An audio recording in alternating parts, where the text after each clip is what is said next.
بسم اللہ الرحمن الرحیم۔ اس عظیم ہستی کا تذکرہ جنہیں اللہ تعالیٰ نے ولایت میں وہ مقام عطا کیا، وہ عظیم شخصیت کہ جن کی ایک نگاہ سے کئی ہزار لوگ رسول اللہ علیہ السلام کے غلام بنے، جن کے دلوں میں خوف خدا پیدا ہوا، جنہیں اللہ تعالیٰ نے مقام قیومیت عطا فرمایا، مقام عبدیت عطا فرمایا، مقام صدیقیت عطا فرمایا، جنہیں اللہ تعالیٰ نے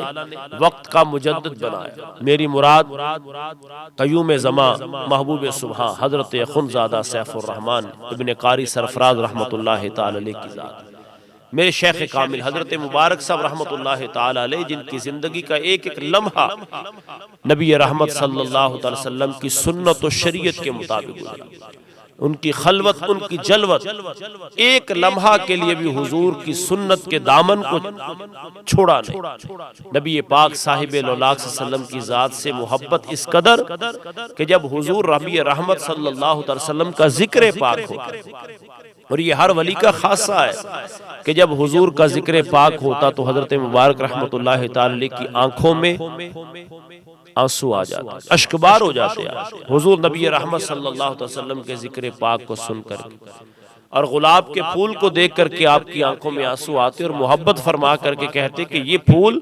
یہ تو میرے محبوب کے پسینے سے بنے۔ اس قدر حضور کی ذات سے محبت، اس قدر نبی پاک صاحب لولاک صلی اللہ علیہ وسلم کی سنتوں پر عمل کرنا،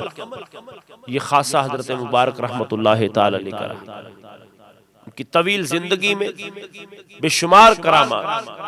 لیکن مبارک صاحب رحمت اللہ تعالی علیہ نے اس وقت میں ان علاقوں میں کلمہ حق کو بلند کیا کہ جب یا رسول اللہ کہنا بھی لوگوں کے لیے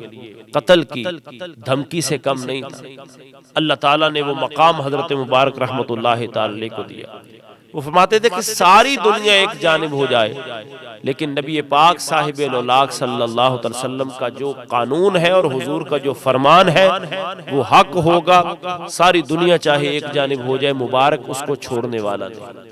ایک لمحہ کے لیے بھی پیچھے ہٹنے والے۔ مبارک صاحب رحمت اللہ تعالی علیہ آپ کے وصال کا جب وقت آیا ہے، اہل خانہ کو جمع کر کے مبارک صاحب رحمت اللہ علیہ نے فرمایا کہ سبھی کلمہ پڑھو۔ آپ کے صاحبزادے شیخ الحدیث و تفسیر حضرت علامہ مولانا مفتی احمد سعید یار جان صاحب رحمت اللہ تعالی علیہ، وہ بھی ان کے پاس موجود تھے۔ انہوں نے مبارک صاحب رحمت اللہ علیہ نے ان کے ہاتھ میں ہاتھ دی اور فرمایا میں نے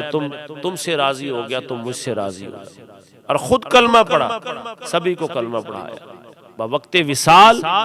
جب لوگوں کی زبانیں بند ہو جاتی ہیں، حضرت مبارک رحمت اللہ تعالی نے کلمہ حق کو بلند کیا اور اپنی جان اللہ کے حوالے کی، جن کی زندگی کا ایک ایک لمحہ رسول اللہ علیہ السلام کی سنت کے مطابق گزرا۔ 14 رجب کی رات تھی کہ حضرت مبارک رحمت اللہ تعالی علیہ خالق حقیقی سے جا ملے، اور یہ وہ لوگ ہیں جن کے بارے میں مولانا روم رحمت اللہ تعالی علیہ نے فرمایا کہ ہر کے خواہد ہم نشینی با خدا او نشین اندر حضور اولیاء، کہ وہ اولیاء کاملین ہیں کہ جن کے بارے میں مولانا روم رحمت اللہ تعالی فرماتے یک زمانہ صحبت با اولیاء بہتر اسا سالہ اطاعت میرے۔